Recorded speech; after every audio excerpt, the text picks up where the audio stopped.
जी जी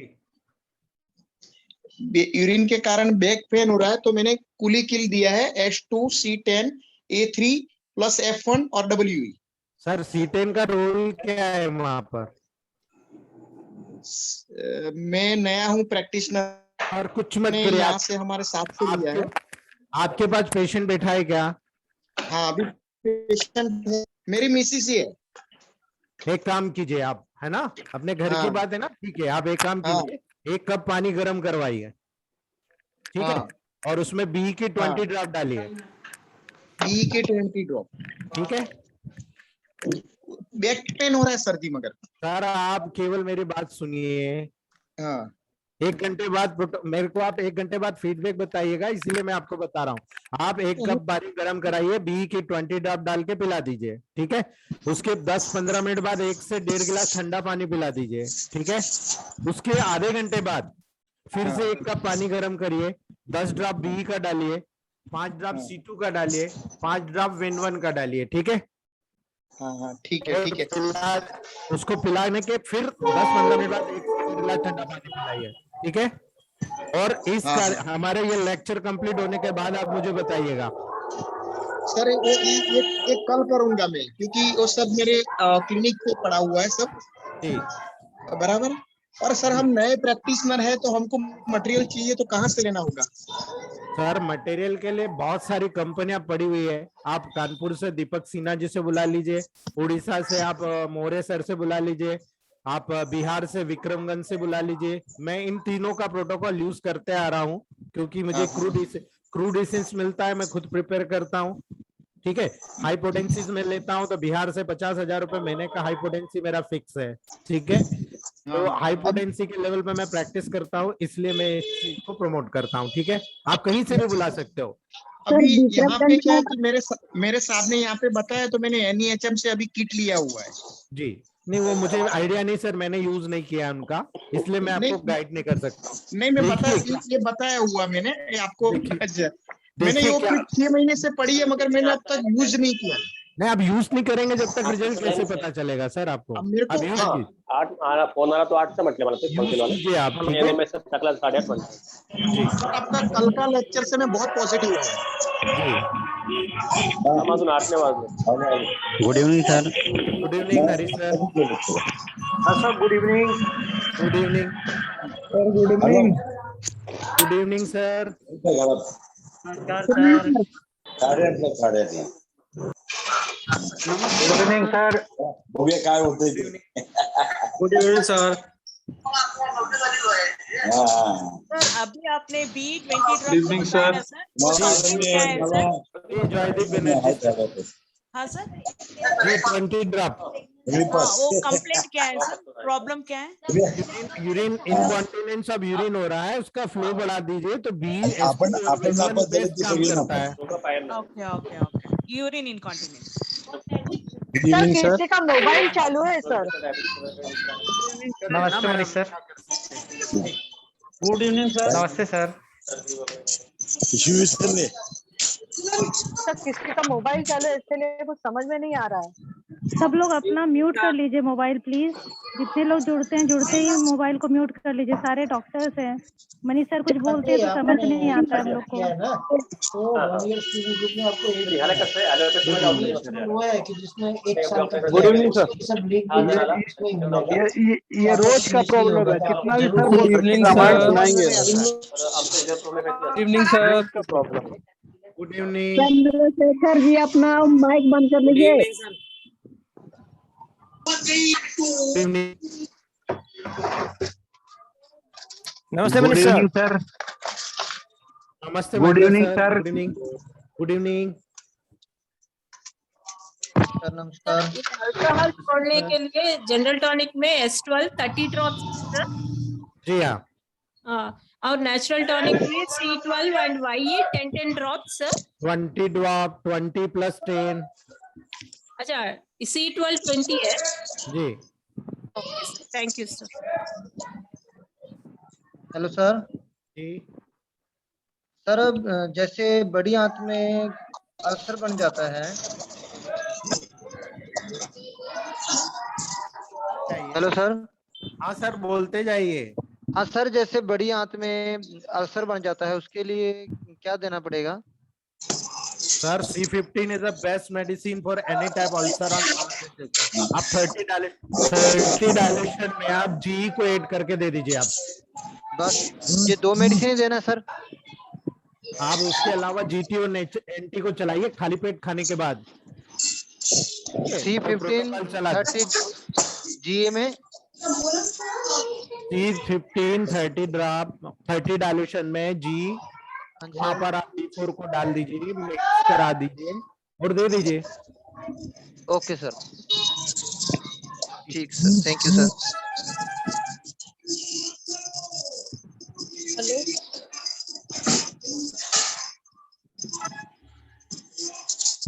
चलिए दोस्तों, हम लोगों का टाइम हो गया।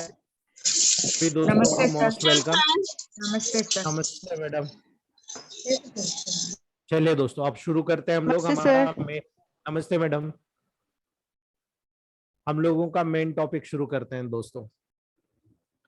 Welcome to nervous system. दोस्तों ये हमारा बेस है दोस्तों। अगर हम इलेक्ट्रोहोम्योपैथ की बात करते हैं ना, तो नर्वस सिस्टम हमारा बेस माना जाता है। क्यों ऐसा क्यों होता है कि बेस मान रहे हैं हम लोग? आपने बेसिक फिजियोलॉजी की स्टडी करी है दोस्तों 6 महीने में।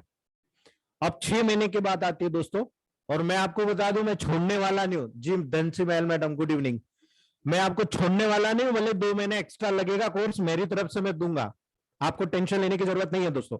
जितने भी सिस्टम है सारे सिस्टम को कवर अप किया जाएगा। डेली एक डिसीज का प्रोटोकॉल है। आज चूंकि इंट्रोडक्शन है दोस्तों, इसीलिए मैं आज आप लोगों को कोई भी डिसीज का लेवल नहीं ले रहा हूं, क्योंकि मुझे आज इंट्रोडक्शन कंप्लीट करना है कि पूरे 3 महीने में हम सेंट्रल नर्वस सिस्टम के किस किस तरीके से कहां पर काम करेंगे। मैं आप लोगों से एक क्वेश्चन करता हूं, क्या सेंट्रल नर्वस सिस्टम की डिसीजेस को पॉजिटिव माना जाए या नेगेटिव माना जाए? आपकी क्या ओपिनियन है दोस्तों? कितने लोग मैसेज करते हैं मैं जान जाऊंगा। अगर हम सेंट्रल नर्वस सिस्टम की डिसीज को देखते हैं, ठीक है, तो क्या सेंट्रल नर्वस सिस्टम की डिसीज को पॉजिटिव माना जाए या नेगेटिव माना जाए दोस्तों? कितने लोग इस चीज को जानते हैं दोस्तों? उम्मीद है 4 लोगों का अभी तक आया, 5 6 7 8 9। काफी लोग नेगेटिव बता रहे हैं दोस्तों, काफी लोग नेगेटिव बता रहे हैं।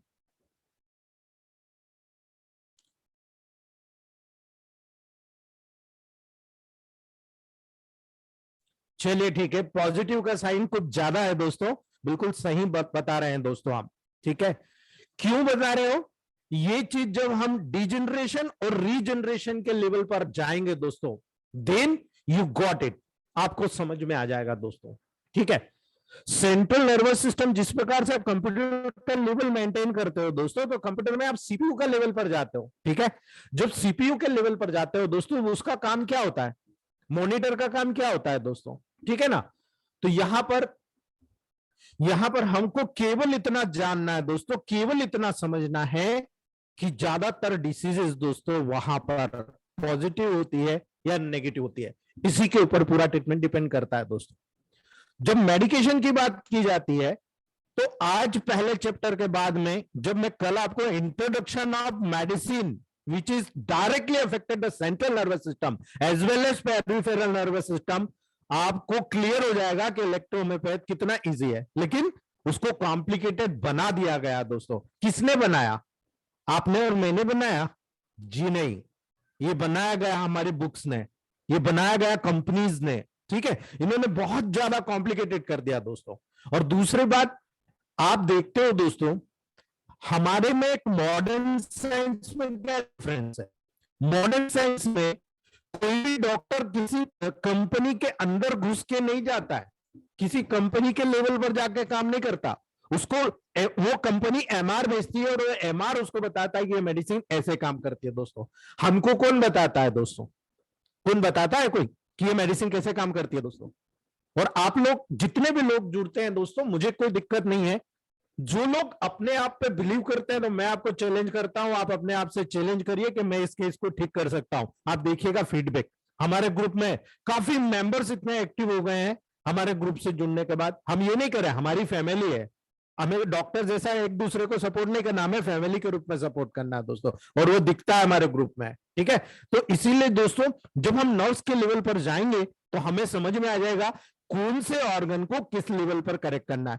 मॉडर्न साइंस में आप देखते हैं दोस्तों, एक नियम हमेशा, एक लाइन हमेशा बोली जाती है, our body partly control by central nervous system and partly by hormonal system, ठीक है। ये दो सिस्टम टिपिकली हमारी बॉडी में काम कर रहे हैं दोस्तों, और यही दो सिस्टम एक दूसरे को इंटरकनेक्टेड करते हैं दोस्तों। कैसे करते हैं? वेलकम टू सीएनएस दोस्तों।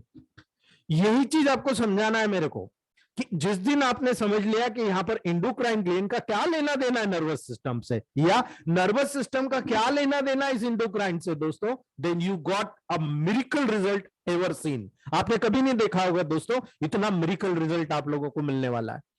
जब नर्वस सिस्टम के बारे में स्टडी किया दोस्तों हमने, तो उसको 30 टॉपिक्स में डिवाइड किया सॉरी, हमने 30 टॉपिक्स में डिवाइड किया दोस्तों, और वो 30 टॉपिक्स एक रेशियो में मैं आपको बताने जा रहा हूं दोस्तों। ये टॉपिक्स 1 बाय 1 कवर किए जाएंगे, और सॉरी, इनसे रिलेटेड जितनी भी डिसीजेस हैं दोस्तों 1 बाय 1 डेली आपको डिस्कस किया जाएगा, ठीक है। आप मुझे नहीं बताएंगे किसको क्या बताना है, पहले ही बहुत गलत सिस्टम हो चुका है हमारा 2 महीने में दोस्तों। अब हमें जब एक एक सिस्टम से रिलेटेड हम पढ़ते चले जाएंगे कि ये पार्ट यहां पर ये है, यहां पर ये डिसीज होती है, आप देखिएगा फीडबैक आपका। काफी लोग सेरेब्रल एट्रोफी, सेरिब्रल पाल्सी के लेवल में हाथ डाल देते हैं, अरे पता ही नहीं हमको वो काम कैसे कर रहा है ऑर्गन, और हम वहां हाथ डाल रहे हैं। साहब प्रोटोकॉल बताओ, मैं बता भी दूंगा चेंज कैसे करोगे आप। आपको पता है सेरिबेलम पे कौन सी मेडिसिन काम करती है, सेरिब्रम पे, मिड ब्रेन पे कौन सी काम करती है, टेम्पोरल पार्ट पे, मैं आज पूरा आपको बता रहा हूं दोस्तों। जैसे सेंट्रल नर्वस सिस्टम कंप्लीट होता है ना, आप बाल से लेकर तलवे तक की मेडिसिन नर्वस सिस्टम के लेवल पर हमें कैसे काम कराना है आप लोग जान जाओगे दोस्तों।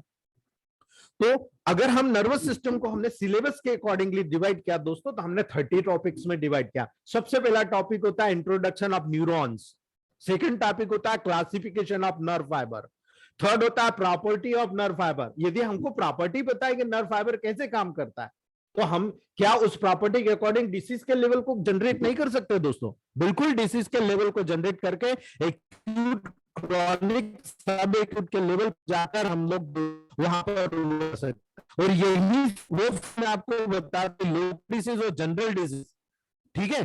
काफी लोग इसमें अभी भी कंफ्यूजन में, वो भी क्लियर कर दूंगा दोस्तों कि लोकल एरिया में डिसीज होगी तो कैसे कवर होता है, जनरल एरिया कवर होता है तो वो कैसे होता है। ये डिपेंड करता है हमारे लॉजिक पे, हम क्या सीखना चाहते हैं दोस्तों।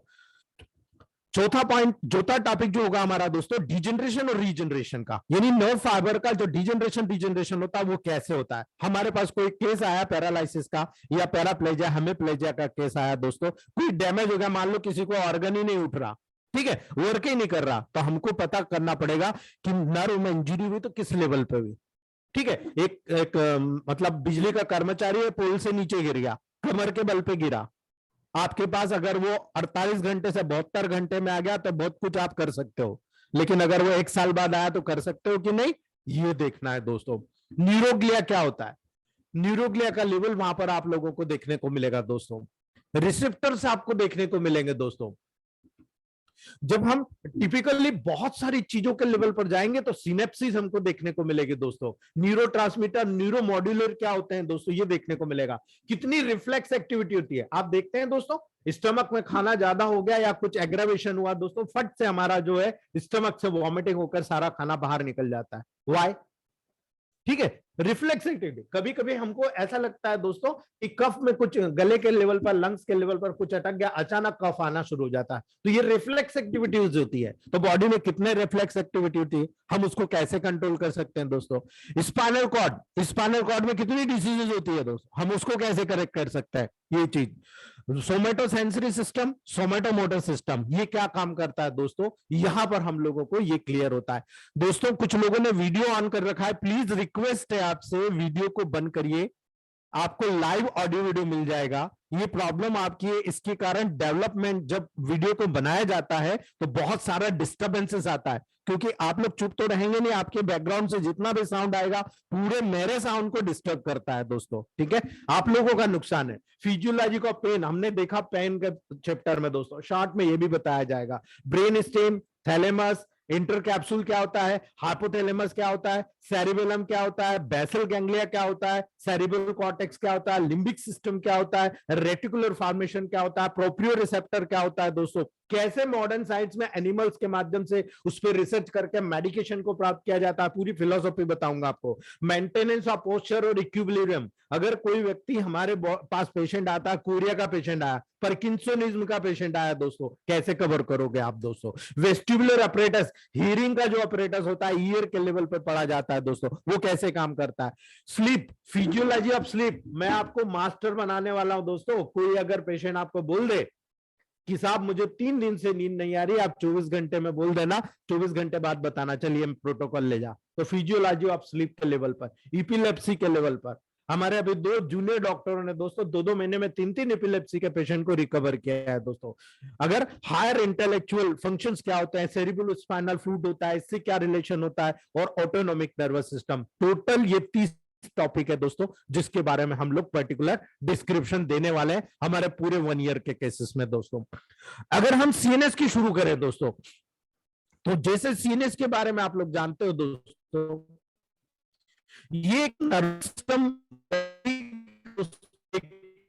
सिस्टम होता है जो बॉडी की जितनी भी होती है दोस्तों, उसको कंट्रोल करने हमारे बॉडी का एक सिस्टम है दोस्तों। हम जिंदा है, इसके क्या सबूत है दोस्तों, हम जिंदा है इसके क्या सबूत है। हम दोस्तों खा रहे हैं, पी रहे हैं, ठीक है, हजम भी कर रहे हैं, बॉडी को हेल्थ को मेंटेन भी कर रहे हैं, डिफिकेट यानी स्टूल पास भी कर रहे हैं, यूरिनेट यानी यूरिन भी पास कर रहे हैं, और सारे सेंसेस को भी अडॉप्ट कर रहे हैं दोस्तों। हमें पता है ये हमारा दोस्त, इससे हाथ मिलाना है, ये हमारा दुश्मन, इससे हाथ नहीं मिलाना। ये क्या है, ये सारे साइन इंडिकेट करते हैं कि हम जीवित हैं, हमारी सब चीज हमें पता लग रहा है कि कहां पर क्या हो रहा है दोस्तों। इसीलिए जब हमारी बॉडी का हम लोगों ने बेसिक फिजियोलॉजी में देखा था, एक छोटा सा सेल से हमारी शुरुआत होती है, ठीक है, क्रोमोसोम्स, जीन्स, वहां से हमारी शुरुआत होती है दोस्तों। माँ और बाप से 23-23 मिलकर एक 46 क्रोमोसोम्स के लेवल पर हमारी बॉडी का जायगोट का लेवल बनता है, और वहां से दोस्तों हम लोगों का ये जो उद्देश्य होता है फैमिली बढ़ाने का दोस्तों, वो स्टार्ट होता है। यानी सेल कई मिलकर टिश्यू, कई टिश्यू मिलकर सिस्टम, सॉरी ऑर्गन, और कई ऑर्गन मिलकर सिस्टम, और ऐसे सिस्टम मिलकर बॉडी का निर्माण होता है, उसमें भी नर्वस सिस्टम एक है दोस्तों। तो जब नर्वस सिस्टम की बात आती है तो ये पूरी बॉडी को कंट्रोल करने का काम करता है दोस्तों। यानी अगर मैं ये कहूं कि यहां पर इंडोक्राइन सिस्टम जो भी बॉडी की एक्टिविटी को कंट्रोल करने का काम करता है दोस्तों, अर्थात नर्वस सिस्टम इंडोक्राइन सिस्टम से भी क्विकर वर्क करता है। तो ये नहीं कहा जाएगा कि ये एक ही सिक्के के 2 पहलू हैं दोस्तों। यानी एक साइड नर्वस सिस्टम काम कर रहा है, यानी एक तराजू है, एक में बाट रखा हुआ है जिससे आप वेट मैनेज कर रहे हो, और दूसरी से आपने कोई सा भी फल लिया वो रखा है, इधर 1 किलो फल चढ़ा है, इधर 1 किलो बाट है, ये बराबर हो गया दोस्तों, ठीक है। लेकिन हमेशा याद रखिएगा ये दोनों सिक्के के पहलू में हमेशा नर्वस सिस्टम जो होता है दोस्तों बहुत स्ट्रांग होता है, यानी वहां पर इंडोक्राइन सिस्टम की तुलना में बहुत ज्यादा क्विकर काम करता है दोस्तों। यानी नर्वस सिस्टम बॉडी के डिफरेंट रीजन में, डिफरेंट ऑर्गन में दोस्तों इंपल्सेस यानी एक्शन पोटेंशियल के रूप में इलेक्ट्रिकल सिग्नल्स को जनरेट करके दोस्तों पूरी बॉडी को भेजता है, और बॉडी की टोटल एक्टिविटी को दोस्तों कंट्रोल करने का काम करता है। अगर हम ये कह रहे हैं दोस्तों, ये पूरी बॉडी में जितने भी मौजूदा डिफरेंट सिस्टम्स हैं दोस्तों, हर प्रकार के उन डिफरेंट सिस्टम के टिश्यूज के लेवल पर जो रिसेप्टर्स होते हैं, जहां से इसको प्राप्त होता है मैसेज दोस्तों, उसके माध्यम से इनपुट को, सिग्नल को रिसीव करके दोस्तों इस प्रकार की एक्टिविटी को कोऑर्डिनेट करने का काम वहां पर हमको देखने को मिलता है दोस्तों। तो अगर हम ये चीज देख रहे हैं दोस्तों, तो टिपिकली हम लोगों को ये भी जानना है दोस्तों कि प्राइमरीली नर्वस सिस्टम जो काम करता है किसी भी प्रकार में दोस्तों, हम लोगों को वहां पर एक्टिवेट करने का काम करता है। और जब एक्टिवेट करने का काम करता है दोस्तों, तो ये नर्वस सिस्टम को हम 2 भागों में डिवाइड करते हैं।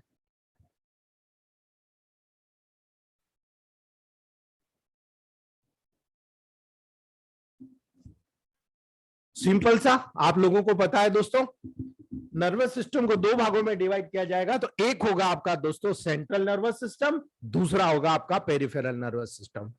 ठीक है दोस्तों, अगर हमको इतना पता है तो हमें यह भी पता है दोस्तों, ठीक है, हमें यह भी पता है दोस्तों कि जब सेंट्रल नर्वस सिस्टम और पेरिफेरल नर्वस सिस्टम की बात आती है दोस्तों, तो सेंट्रल नर्वस सिस्टम जो होता है उसमें 2 पार्ट होते हैं,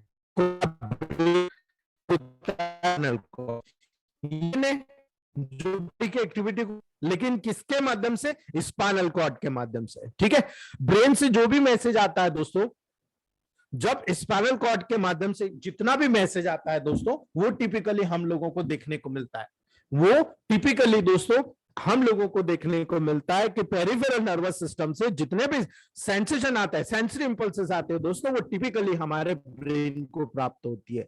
ठीक है, वो ब्रेन को जब प्राप्त होती है तो उस चैनल को बोलते हैं अफरेंट चैनल। ठीक है, ये अफरेंट चैनल डायरेक्टली दोस्तों ब्रेन को मैसेज देता है, ब्रेन उस मैसेज को इंटीग्रेट करता है, उसको विस्तार से अध्ययन करता है। ये पहले तो नहीं आया था, ये पहले नहीं आया, ठीक है, पहली बार आया है। दोनों चीज को स्टडी करके दोस्तों उसके रिस्पॉन्सेस को वहां पर फॉलो कराता है मोटर सप्लाई के माध्यम से, मोटर नर्व्स के माध्यम से दोस्तों। ये दोनों चीज हमको देखने को मिलती है दोस्तों। ठीक है, ये दोनों फंक्शन हमको वहां पर देखने को मिलते हैं। पेरिफेरल नर्वस सिस्टम से मैसेज गया दोस्तों ब्रेन स्पाइनल कॉर्ड पे, और ब्रेन स्पाइनल कॉर्ड दोस्तों स्पेशली सेंट्रल नर्वस सिस्टम का काम करता है।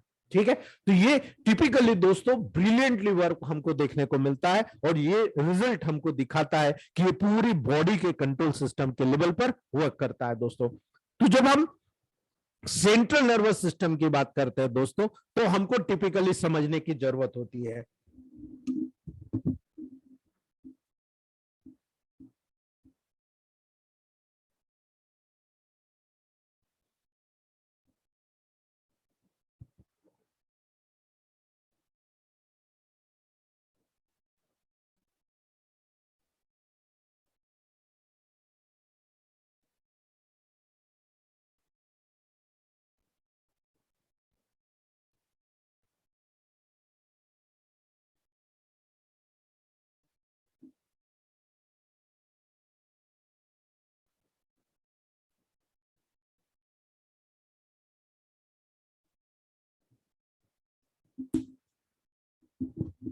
ये अगर हम देखें दोस्तों, this is typical central nervous system, एक रफ डायग्राम में दोस्तों।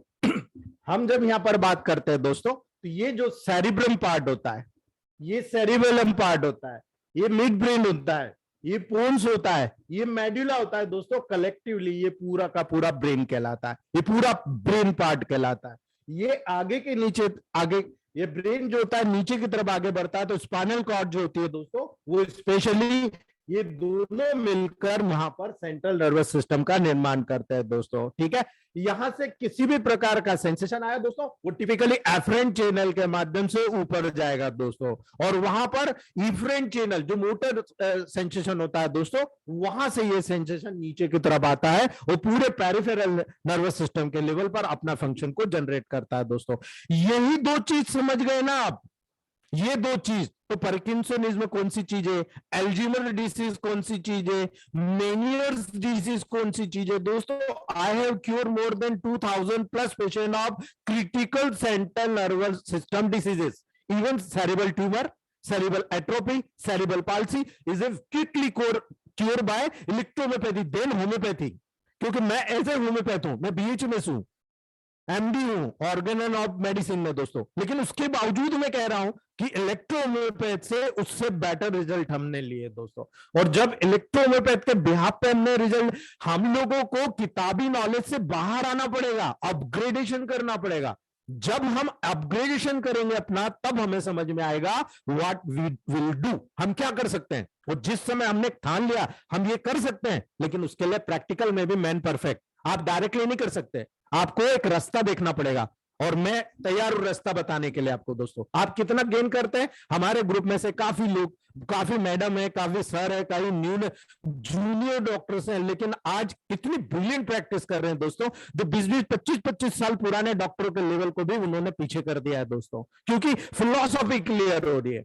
व्हाट इज एनाटॉमिकल, पैथोलॉजिकल और physiological, pathological, anatomical, physiological background, what is interconnection, उन्होंने देख लिया, समझ लिया और अब प्रोटोकॉल का उपयोग किया दोस्तों।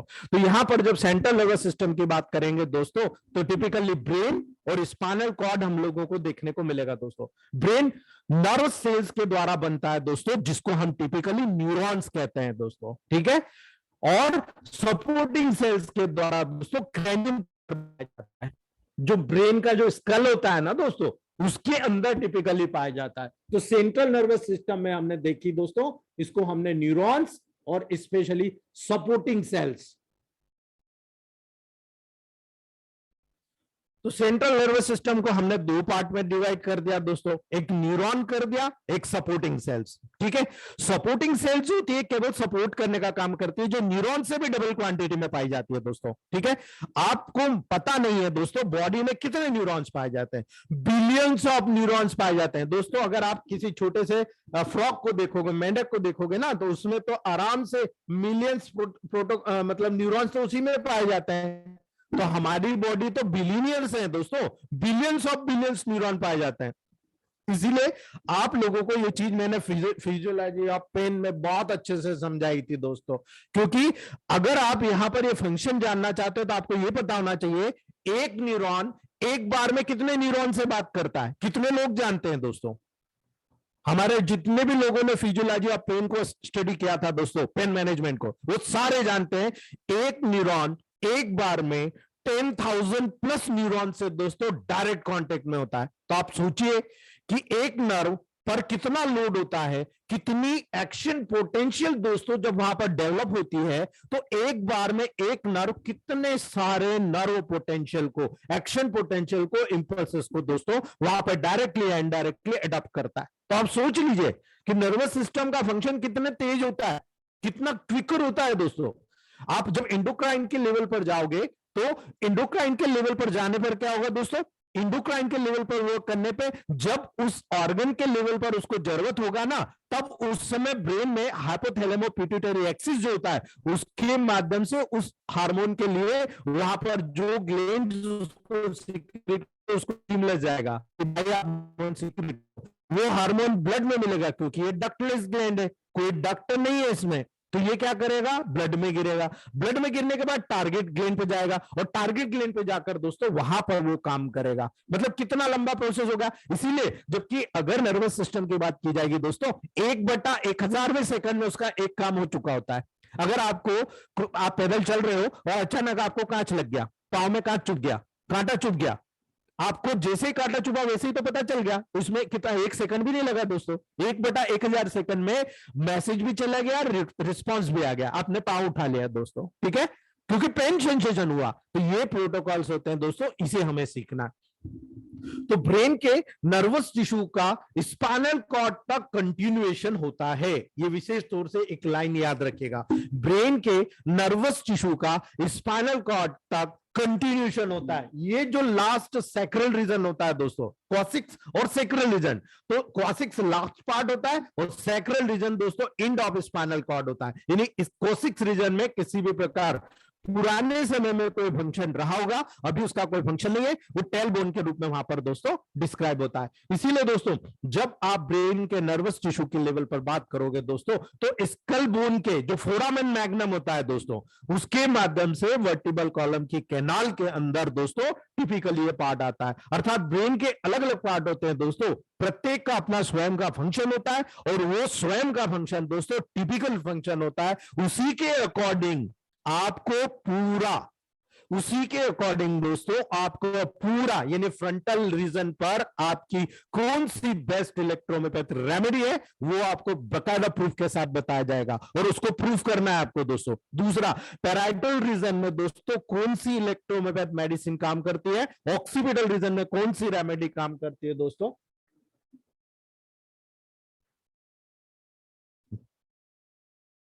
ना लेक्चर चल रहा है अब, तो ये टिपिकली दोस्तों वहां पर हम लोगों को देखने को मिलता है। अर्थात फोरामेन मैग्नम के माध्यम से दोस्तों वर्टिब्रल कॉलम की कैनाल के अंदर दोस्तों हमको देखने को मिलता है ये सारे फंक्शन, ठीक है।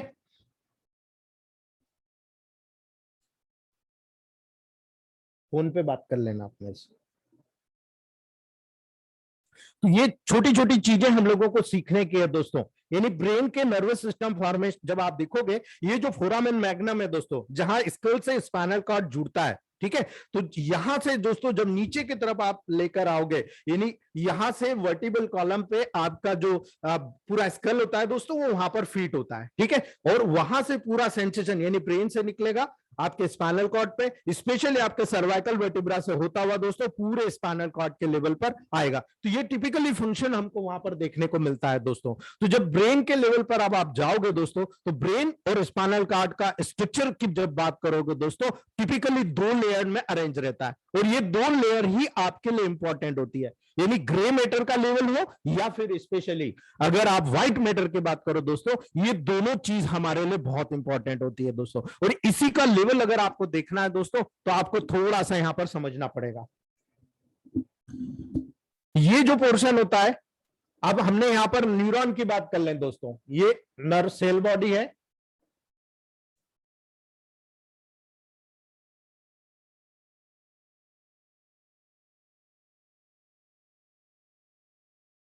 ये एक्सॉन है, ठीक है। तो यहां पर क्या होता है दोस्तों, जब हम न्यूरॉन्स के लेवल पर चलेंगे जब डिटेल बताऊंगा, लेकिन अभी हमको इतना सीखना है दोस्तों, ये जो सेल बॉडीज हैं, ये सेल बॉडी दोस्तों और ये जो डेंड्राइट्स है, ये यहां पर दोस्तों बहुत स्पेसिफिक फंक्शन करता है। ये सेल बॉडी का लेवल जब यहां पर कलेक्ट होता है दोस्तों, जब बॉडी के लेवल पर कलेक्ट होगा, तो स्पेशली ये जो ब्रेन वाला पोर्शन है दोस्तों, यहां पर इस प्रकार से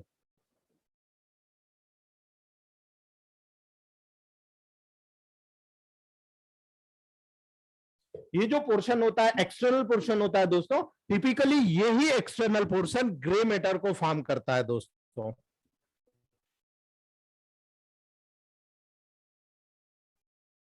तो जो इतना जो है दोस्तों, ये पोर्शन यहाँ पर नर्व सेल की जितनी भी सेल बॉडीज होती है दोस्तों, ये सेल बॉडीज टिपिकली यहाँ पर ग्रे मैटर को फॉर्म करते हैं। Collection of cell bodies are neuron cells, it is called grey matter. और ये जो एक्सॉन होते हैं दोस्तों, ये टिपिकल यहां से नर्व इंपल्स के लेवल को दोस्तों नीचे की तरफ लेकर आता है, और ये जो एक्सॉन होगा that is made for white matter. ये टिपिकली दोस्तों हम लोगों के लिए व्हाइट मैटर का फॉर्म करता है, और यही सारे प्रोटोकॉल्स हमको जानना जरूरी है दोस्तों। अगर हमने ये जान लिए, क्योंकि यहां पर तो ब्रेन के लेवल पर देखेंगे तो ग्रे मैटर आउटसाइड में रहेगा, बाहर रहेगा, और जो व्हाइट मैटर की बात आएगी दोस्तों, तो व्हाइट मैटर टिपिकली अंदर रहता है दोस्तों, ठीक है। ग्रे मैटर बाहर की साइड, व्हाइट मैटर अंदर की साइड दोस्तों। और ये जो टिपिकली प्रोसेस होती है दोस्तों, ये हम लोग इस चीज को बहुत अच्छे से समझते हैं दोस्तों, कि जब ये प्रोटोकॉल इस तरह से होता है, लेकिन स्पाइनल कॉर्ड में जाकर उल्टा हो जाता है दोस्तों। स्पाइनल कॉर्ड में ग्रे मैटर अंदर हो जाता है, व्हाइट मैटर बाहर हो जाता है दोस्तों, ठीक है। क्यों होता है, वाई? इसीलिए दोस्तों ये छोटे छोटे टिप्स हमको समझना जरूरी है, जो सेंट्रल नर्वस सिस्टम के हमारे इलेक्ट्रोहोम्योपैथ के लिए बहुत बड़ा अमृत है दोस्तों। वो क्यों? क्योंकि मैटी जी हैविंग 45 पॉइंट्स, मैटी जी ने हमें 45 पॉइंट्स दिए। अगर हम हमारे इंटरनल प्रोटोकॉल के साथ एक्सटर्नल प्रोटोकॉल को वहां पर दोस्तों मैच कर दें, अगर हम वहां पर तुरंत उसको मैच कर दें, तो इंडिया में क्या पूरे वर्ल्ड में एकमात्र पैथी है इलेक्ट्रोहोम्योपैथी, जो मॉडर्न साइंस को लेकर चल रही है दोस्तों। जबकि हमें प्रूव ही करना है, अभी तो हमको ही नहीं मालूम है कि S1 कहां कहां काम करता है। कई जगह पर हमने देखा है दोस्तों कि जहां पर प्रोटोकॉल सेट नहीं होता है, और हम लोग जब उस प्रोटोकॉल सेट करने की कोशिश करते हैं दोस्तों, तो टिपिकली हम बहुत जगह फेल हो जाते हैं, बहुत जगह हम लोगों को फेलियर देखने को मिलती है दोस्तों। और ये छोटी छोटी सी चीजें दोस्तों, और जब बहुत जगह हम लोग देखते हैं हम एक डिसीज के लिए काम कर रहे हैं, लेकिन 10 डिसीज के लेवल पर हम दोस्तों वहां पर बहुत तेजी के साथ में प्रोटोकॉल क्लियर कर देते हैं, बहुत इजीली हम लोग वहां पर उसको क्योर कर देते हैं। व्हाई क्योर करते हैं दोस्तों, ऐसा क्यों करते हैं हम लोग? क्यों? क्योंकि दोस्तों ब्रेन और स्पाइनल कॉर्ड के स्ट्रक्चर की जब बात की जाती है, तो 2 लेयर में अरेंज होता है, एक ग्रे मैटर, एक व्हाइट मैटर। दोस्तों जो ग्रे मैटर होता है, ये नर्व सेल बॉडीज, मैंने जो बताया ना, नर्व सेल बॉडीज का कलेक्शन होता है दोस्तों, उनके मिलने से बनता है। और जो नर्व फाइबर होते हैं दोस्तों, जो एक्सॉन नर्व फाइबर के जो प्रॉक्सिमल पार्ट होते हैं दोस्तों, उनके माध्यम से दोस्तों वहां पर जो नर्व सेल बॉडी से अराइज होते हैं, ये नर्व सेल बॉडी से निकल रहे हैं दोस्तों, और ये सबसे लंबे होते हैं न्यूरॉन्स में। तो ये दोस्तों टिपिकली व्हाइट मैटर को फॉर्म करता है, यानी व्हाइट मैटर नर्व फाइबर के बचे हुए जितने पार्ट्स होते हैं दोस्तों, एक्सॉन का और नॉब, इनके माध्यम से दोस्तों टिपिकली वहां पर हमको देखने को मिलता है दोस्तों। और इसीलिए जब इन प्रोटोकॉल्स का लेवल मेंटेन किया जाता है दोस्तों, तो ब्रेन में व्हाइट में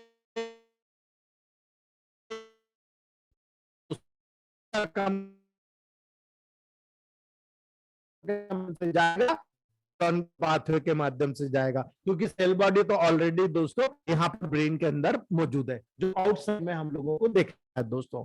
ठीक है, तो यही ब्रेन में व्हाइट मैटर इनर पार्ट में रहता है दोस्तों, जबकि ग्रे मैटर आउटर पार्ट में रहता है। ये मैंने आपको बताया, जब ब्रेन और स्पाइनल कॉर्ड की बात होगी तो ब्रेन के लेवल पर ग्रे मैटर आउटर साइड में और व्हाइट मैटर दोस्तों इनर साइड में होता है। और जब ये प्रोसेस होती है, जबकि दोस्तों स्पाइनल कॉर्ड में क्या होगा, व्हाइट मैटर आउटर पार्ट में हो जाएगा और ग्रे मैटर दोस्तों वहां पर आपको इनर पार्ट में देखने को मिलता है। और यही कारण है दोस्तों, जब इस प्रकार के कैरेक्टर को आप स्टडी करते हो दोस्तों, तो वहां पर आप लोगों को पूरा ब्रेन का पर्टिकुलर पार्ट आपको पता होना चाहिए कि ब्रेन को टिपिकली हम लोग कितने पार्ट में डिवाइड करते हैं दोस्तों, और ये पार्ट कैसे यहां पर काम करता है।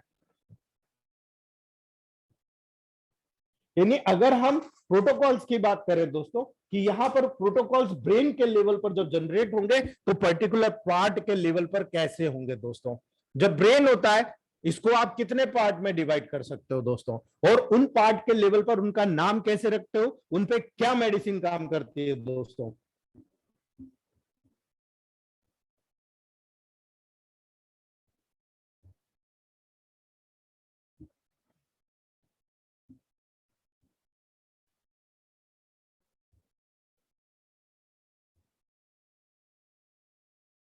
जब ब्रेन की बात आती है, इसको टिपिकली 3 पार्ट में डिवाइड किया जाता है दोस्तों।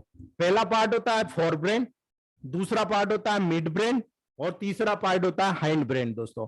सेरिबेलम हाइंड ब्रेन का पार्ट है दोस्तों। ठीक है, तो ये fore brain, mid brain, hind brain, अगर इस पार्ट को लिया जाएगा दोस्तों, तो जब मेडिकल टर्मिनोलॉजी आएगी तो वहां पर हमको ये खास चीज याद रखना है, इसको बोलते हैं प्रोजेनसिफेलॉन।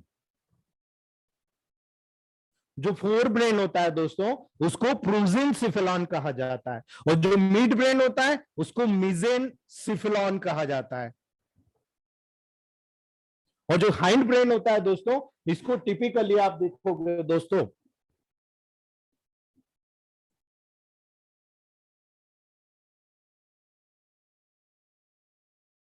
रोबेनसिफेलॉन कहा जाता है। और ये fore brain, mid brain, high brain का ये पार्ट जो होता है दोस्तों, हमें ये पता इसलिए करना है कि यहां पर पर्टिकुलर कौन सा पार्ट किससे रिलेटेड होता है दोस्तों, यानी कौन से ब्रेन के पार्ट में कौन सा पार्ट आता है दोस्तों, और उसी के अकॉर्डिंगली हम लोगों को वहां पर पर्टिकुलर स्टडी करना पड़ती है। और उसी के अकॉर्डिंग दोस्तों हमारे नर्वस सिस्टम का रोल होता है कि बॉडी के कौन से पार्ट पर कौन से पार्ट का डायरेक्टली कंट्रोल होता है दोस्तों।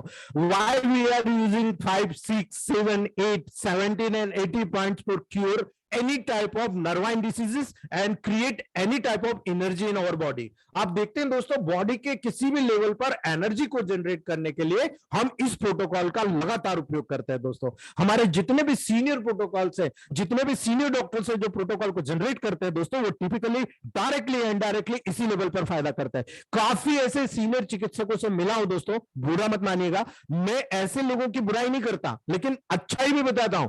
वो क्लियर लेवल था, अरे मैं तो केवल एक्सटर्नल एप्लीकेशन करके ये करता हूं। मैंने उनसे पूछा ऐसे क्यों करते हो सर, आपको क्या फिलॉसफी है, आप क्या जानते हो उसके बारे में, आप हमें बताओ, हमको भी तो पता चले।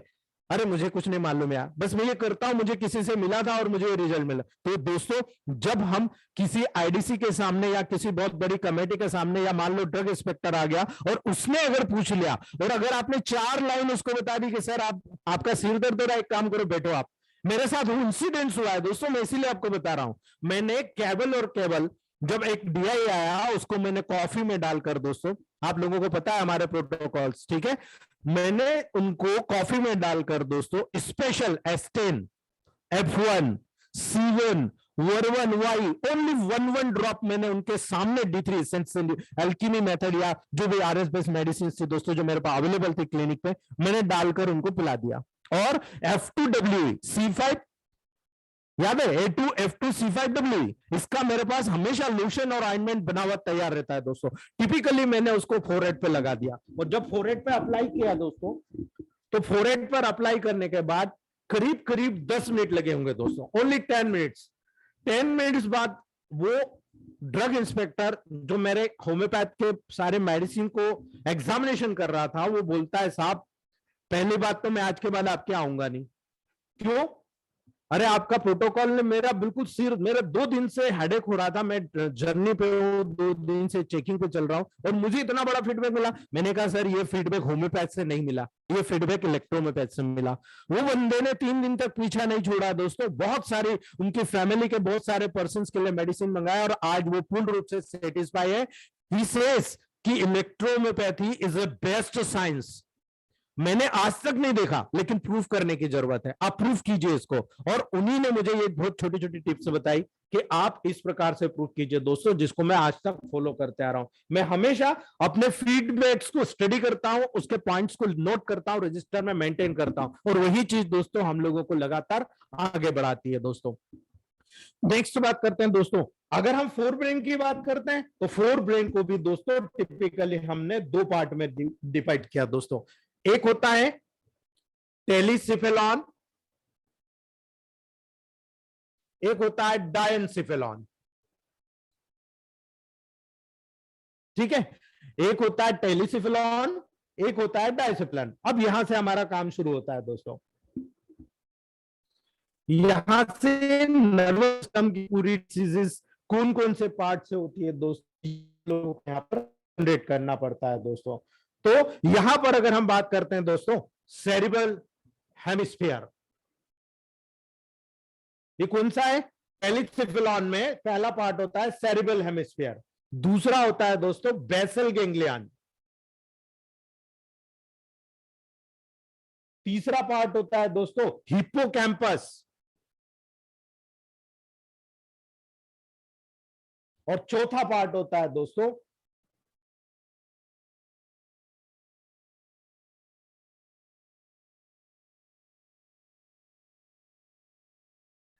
एमोगाइडलॉइड न्यूक्लियस। और ये इंपॉर्टेंट चारों पॉइंट दोस्तों टेलीसिफेलॉन के अंतर्गत आते हैं, जो फोर ब्रेन के अंतर्गत आते हैं। और इन्हीं से रिलेटेड आपको मैं लास्ट में मेडिसिन बताऊंगा कि कैसे काम करती है दोस्तों।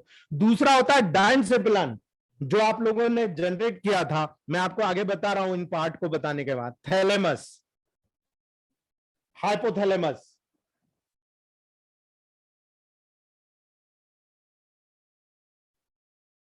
मेटाथैलेमस,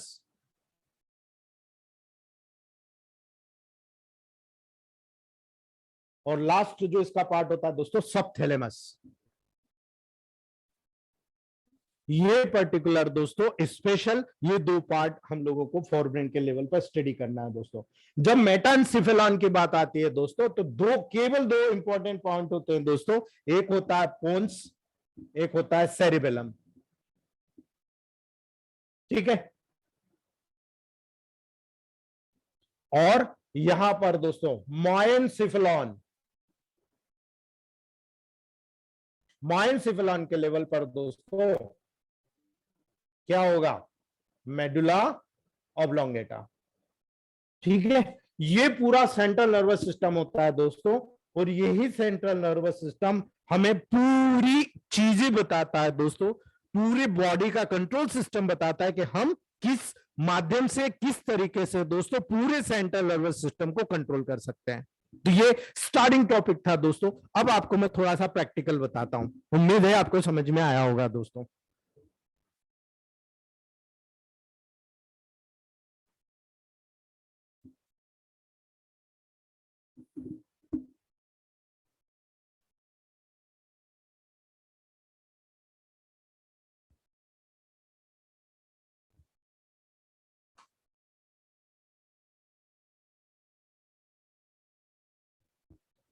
मान लीजिए दोस्तों यहां पर किसी चीज का सेंसेशन आया, ठीक है, वो कहां पर आएगा? नर्वस सिस्टम पे। नर्वस सिस्टम से कहां पर जाएगा? सेंट्रल नर्वस सिस्टम यानी ब्रेन, स्पाइनल कॉर्ड। ठीक है, अब यहां से मैसेज कैसे आएगा उस टिश्यू के ऊपर? तो ये कहलाता है सेंसरी, ये कहलाता है मोटर। आप बता सकते हो सेंसरी, आपकी बॉडी में जितने भी सेंसरिकल फंक्शन होते हैं, आप किस मेडिसिन का उपयोग करते हो दोस्तों?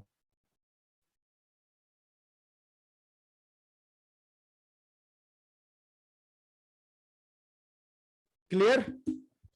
S3C3, S5C5, ठीक है। ये जो प्रोटोकॉल होता है दोस्तों, ये डायरेक्टली अगर आप देखेंगे तो पेरिफेरल नर्वस सिस्टम से अगर किसी प्रकार का कोई इंपल्स से जाता है, एक्शन पोटेंशियल जाता है दोस्तों, वो टिपिकली स्पाइनल कॉर्ड पर जाएगा, स्पाइनल कॉर्ड से ब्रेन पे जाएगा और ब्रेन के लेवल पर जाकर दोस्तों पूरा फंक्शन वहां पर क्रिएट करेगा। कैसे करता है दोस्तों, कैसे जनरेशन होता है, ये छोटा सा आपको टिप्स है, ये नॉलेज है दोस्तों।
दोस्तों ये दो चैनल होते हैं जिसके माध्यम से डायरेक्टली इनडायरेक्टली आपको दोस्तों जो भी डिसीज का लेवल होता है वो वहां पर आपको पहचान में आता है। वो कैसे आएगा दोस्तों, जब आपका कोई भी सेंसेशन ऊपर की तरफ जाता है तो आपको पता है कि ग्रे मैटर में जितनी भी सेल्स है दोस्तों, वो पर्टिकुलर सेल बॉडीज जो तो वो ग्रे मैटर के रूप में आपके अंदर ब्रेन के बाहर की तरफ जनरेट होती है। अंदर की तरफ आपको पता है बाकी का सेल का जो भी स्ट्रक्चर जो एक्सॉन्स होते हैं दोस्तों, वो एक्सॉन टर्मिनल बहुत लंबे होते हैं और वो टिपिकली यहाँ पर दोस्तों मैसेज को लाना और ले जाने का काम करते हैं। तो एक चैनल होता है दोस्तों जिसको बोलते हैं एफरेंट नर्व।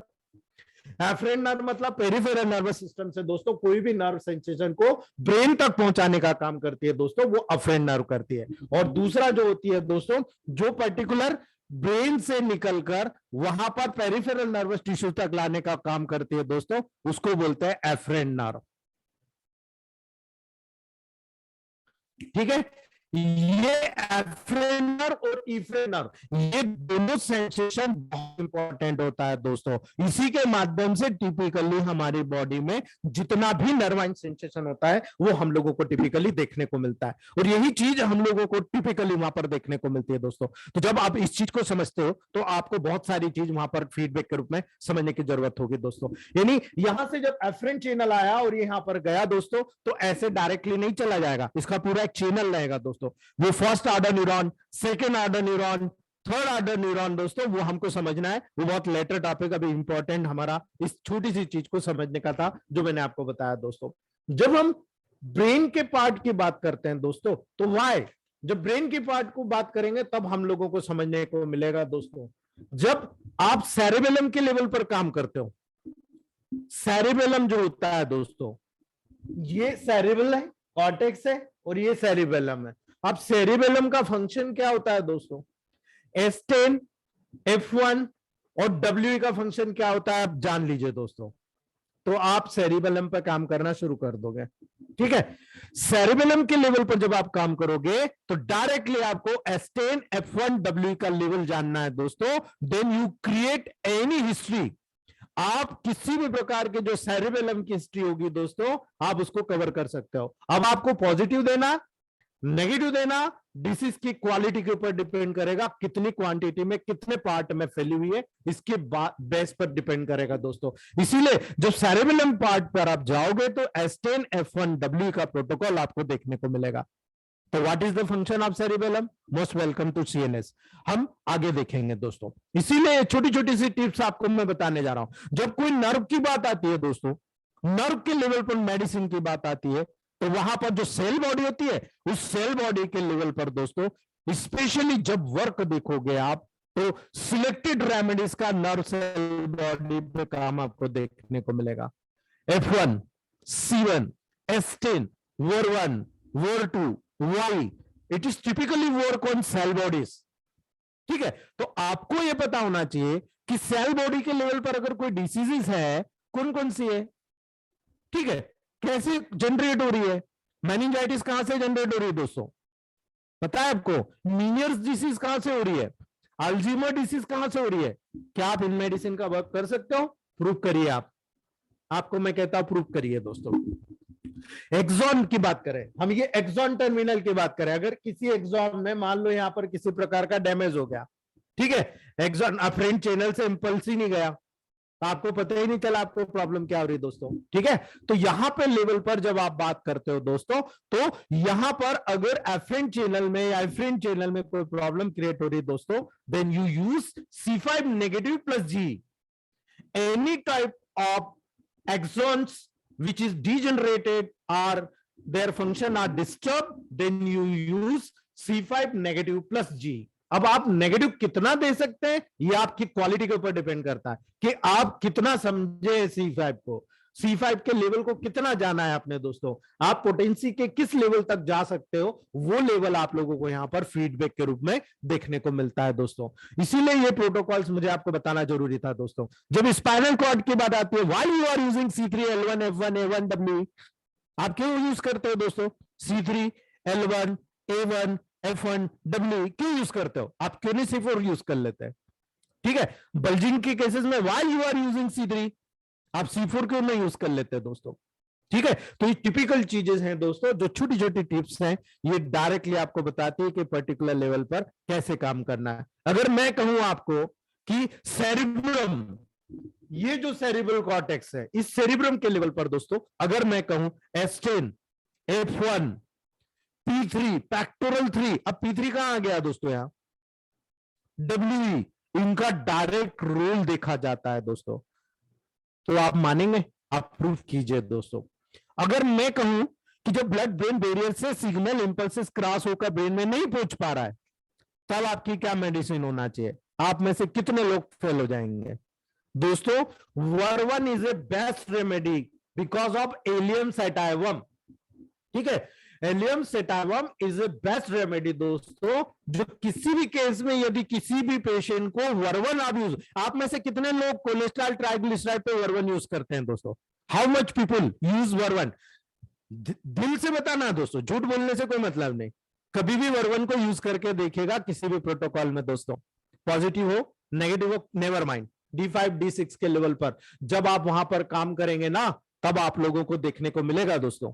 टिपिकल प्रोटोकॉल्स आपको देखने को मिलेंगे कि वहां पर जब कोलेस्ट्रॉल के लेवल पर, ट्राइग्लिसराइड के लेवल पर जब बड़ा होता है और जब वहां पर नेगेटिवनेस का उपयोग करते हो दोस्तों, तो ब्रिलियंट रिजल्ट आप वहां पर फीडबैक के रूप में लेते हो। और यही चीज हम लोगों को वहां पर देखने को मिलती है दोस्तों, कि हम कहां काम कर रहे हैं दोस्तों।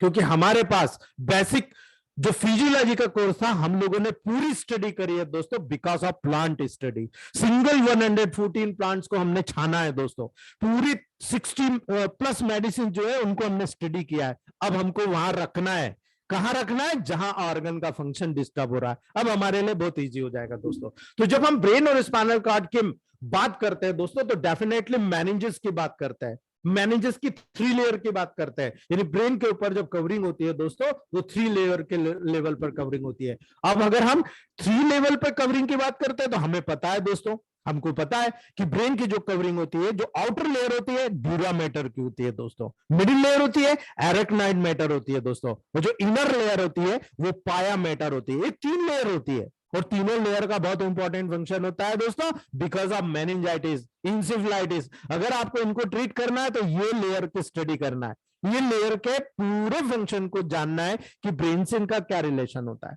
ठीक है, अगर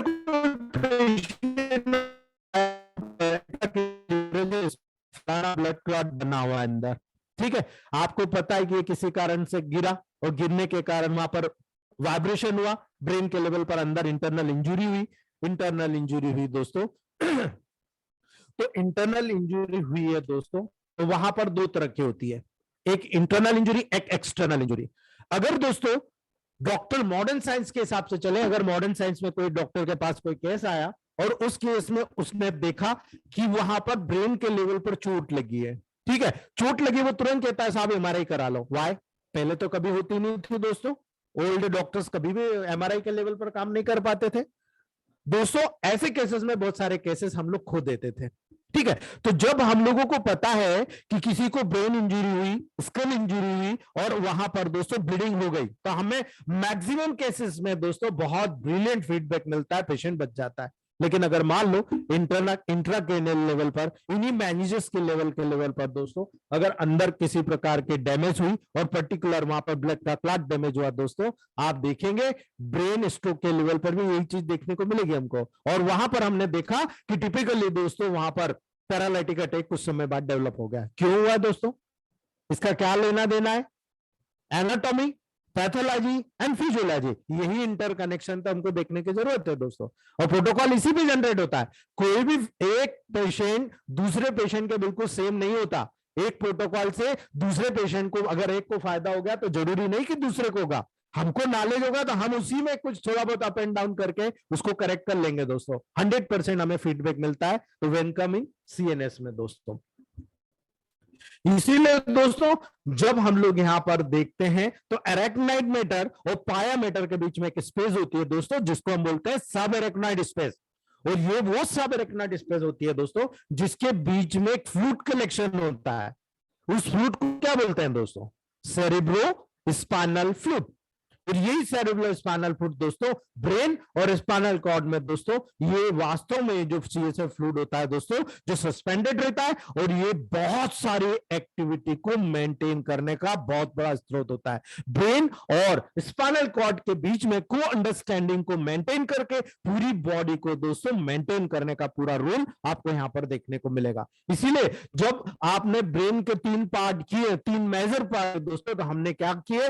प्रोजेंसेफेलॉन यानी फोर ब्रेन, मेसेंसेफेलॉन यानी मिड ब्रेन और रोमेंसेफेलॉन यानी हाइंड ब्रेन, हमने 3 पार्ट में डिवाइड कर दिया। और तीनों पार्ट को इसलिए डिवाइड किया तीनों का इंटरकनेक्शन देखने के लिए, तीनों का पूरी बॉडी के लेवल पर कौन से पार्ट पर किसका बहुत बड़ा फीडबैक होता है, कैसे कंट्रोल वहां पर होता है, वो तमाम चीजें देखने के लिए हमने वहां पर ये 3 पार्ट किए दोस्तों। और जब वहां पर टिपिकली हमने देखा प्रोजेंसेफेलॉन, तो प्रोजेंसेफेलॉन को दोस्तों फोर ब्रेन, सामने का ब्रेन भी कहते हैं दोस्तों, और इसे पुनः 2 भागों में डिवाइड करते हैं दोस्तों। हमने 2 भागों में डिवाइड किया था, टेलेंसेफेलॉन और डायंसेफेलॉन। जब टेलेंसेफेलॉन की बात आई इसमें दोस्तों cerebral hemisphere, basal ganglia, hippocampus और एमाइलोग्लोइड न्यूक्लियस पाए जाते हैं दोस्तों, जिनका एक टिपिकल फंक्शन हमको वहां पर टेबल प्रैक्टिस में हमारी बॉडी के लेवल पर देखने को मिलता है। और दूसरा जो होता है डायंसेफेलॉन यानी थैलेमस, हाइपोथैलेमस, मेटाथैलेमस और सबथैलेमस की बात करेंगे दोस्तों, ये चारों का भी इंपॉर्टेंस हमको देखने को मिलता है। यानी ब्रेन का जो कंट्रोल हमने देखा, लेकिन यही डायंसेफेलॉन में जो हाइपोथैलेमस है ये स्वयं ब्रेन को कंट्रोल करने का काम करता है। तो भाई ऐसे कैसे, हम कैसे मान लें कि हाइपोथैलेमस ब्रेन को कंट्रोल करता है? प्रूफ करिए। तो दोस्तों मोस्ट वेलकम इन सीएनएस।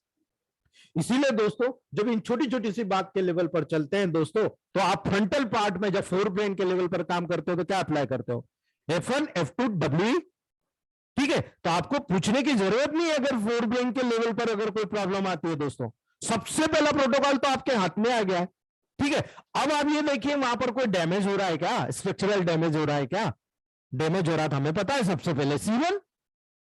ठीक है, वहां पर अगर रिलैक्स देना है, Y स्टिमुलेट करना है, मेमोरी स्टिमुलेट करना है। एक पेशेंट आया, बच्चा है, मेमोरी इसके जनरेट नहीं हो रही, सर क्या करें? अरे S10, F1, W, A3। ठीक है, वहां पर आप इसमें प्रोटोकॉल को यूज कीजिए, आरई को यूज कीजिए, देखिए ब्रिलियंट रिजल्ट। ऐसे कैसे नहीं आता है दोस्तों? तो हम लोगों को ये छोटी छोटी चीजें सीखना है।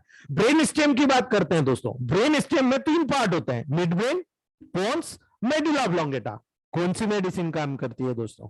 डायरेक्टली बात करिए आप, कितने लोगों को पता है? एस्टेन, A3, F1, C1, WE, ये डायरेक्टली वर्क करने वाली मेडिसिन है दोस्तों।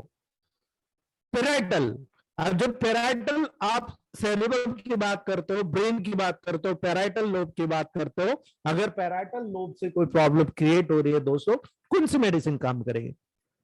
एस्टेन। आप फंक्शन पे जाइएगा, अभी मैं प्रोटोकॉल जरूर बता रहा हूं, जब आप फंक्शन पे आएंगे ना आपको टिपिकल समझ में आ जाएगा कि यार व्हाई वी आर यूजिंग एस्टेन, P1, Y, F1, WE, why we are using these remedies directly on parietal lobes। आपको प्रोटोकॉल याद रखिएगा, वहां पर डिस्क्रिप्शन जब आएगा आपके मुंह से निकल जाएगा कि ये सर P1 काम करेगा। अब P1 यहां कैसे आ रहा है? P1 तो रेस्पिरेटरी ट्रैक्ट की मेडिसिन है दोस्तों। Why we are using P1? आप लोगों को पता है रेस्पिरेटरी ट्रैक्ट से क्या होता है? आप लोगों ने, कितने लोगों ने कोरोना को ठीक किया दोस्तों? हमारे सीनियर प्रैक्टिशनर तो सब हाथ ऊंचा कर देंगे। हाँ साहब। तो यहां पर दोस्तों जब ऑक्सीपिटल लोब की, इस लोब की बात आएगी दोस्तों, ऑक्सीपिटल लोब की बात आएगी, then you use C1, S1, F1, Y। Why we are not using WE? यही चीज हमको क्लियर करना है दोस्तों कि यहां पर कैसे प्रोटोकॉल्स के माध्यम से हम कवर करते हैं दोस्तों। तो जब मेसेनसेफेलॉन की बात आई, इसको हम मिड ब्रेन भी कहते हैं दोस्तों। जब रोमोसेफेलाइन की बात आई, इसे हम हाइड ब्रेन कहते हैं दोस्तों, जिसको 2 पोर्शन में डिवाइड किया जाता है। एक मेसेनसेफेलॉन यानी पोन्स और सेरेबेलम के द्वारा बनता है, दूसरा होता है माइलेनसेफेलॉन या मेडुला ऑब्लोंगेटा दोस्तों, जो कि मिड ब्रेन का फॉर्मेशन करता है। तो ये मेन सिस्टम हमको समझ में आया दोस्तों, और इसी के अकॉर्डिंग हम लोगों ने दोस्तों टिपिकल सिम्टम्स को हम लोगों ने आगे बढ़ाया दोस्तों। नेक्स्ट बात करते हैं दोस्तों, ये छोटा सा डेमो है दोस्तों जो आप लोगों को सीखना है, जो आपके लिए बहुत काम का है दोस्तों। अब बात करते हैं हम दोस्तों PNS की। हमने CNS की बात कर ली, अब PNS की बात करते हैं। पेरिफेरल नर्वस सिस्टम की दोस्तों कितने पार्ट में आप डिवाइड करोगे?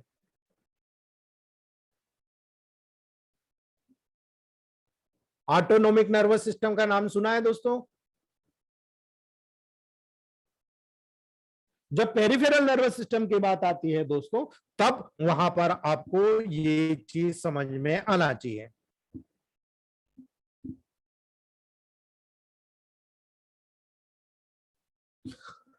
आप लोगों ने कई जगह सुना होगा कि हमारे बॉडी में पॉजिटिव और नेगेटिव फीडबैक सिस्टम काम करता है। ठीक है, आपके किसी ऑर्गन में कोई चीज का सिक्रेशन ज्यादा हो रहा है, उस सिक्रेशन को कम करना है, कैसे कंट्रोल करेगा? क्या वो हमारे विल में होगा, हमारे पावर में, हमारे कंट्रोल में होगा दोस्तों? बिल्कुल नहीं। ठीक है, दूसरी बात, अगर कहीं पर बहुत कम काम हो रहा है, ब्रेन को मैसेज गया है साहब वहां पर ये हार्मोन कम बन रहा है, ये फलाना सिक्रेशन कम करना है, ठीक है, तो आप क्या काम करोगे? वो किसके कंट्रोल में होगा दोस्तों? वो डायरेक्टली हमारे विल के कंट्रोल में ना होकर डायरेक्टली ऑटोनोमिक नर्वस सिस्टम के लेवल पर होगा दोस्तों। सिंपैथेटिक और पैरासिम्पैथेटिक, आप जानते हो दोस्तों इस चीज को, सिंपैथेटिक और पैरासिम्पैथेटिक।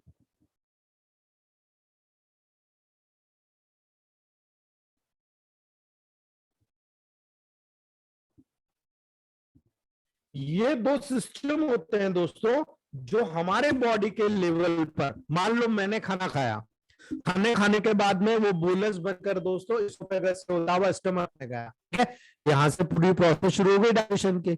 आगे काम होता है हमारी बॉडी में, किसके माध्यम से होता है? Because of this sympathetic and parasympathetic. वहां पर जो नर्व एंडिंग्स होती है दोस्तों, उनके माध्यम से वहां पर न्यूरोट्रांसमीटर होते हैं, उनका सिक्रेशन होता है, और वो न्यूरोट्रांसमीटर वहां पर जाकर किसी ऑर्गन के लेवल पर सिक्रेशन को बढ़ाना है या घटाना है, इन्हीं सिस्टम के माध्यम से वहां पर बढ़ाना और घटाने का काम करता है।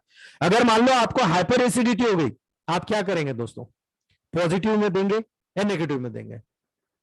आपसे पूछ रहा हूं।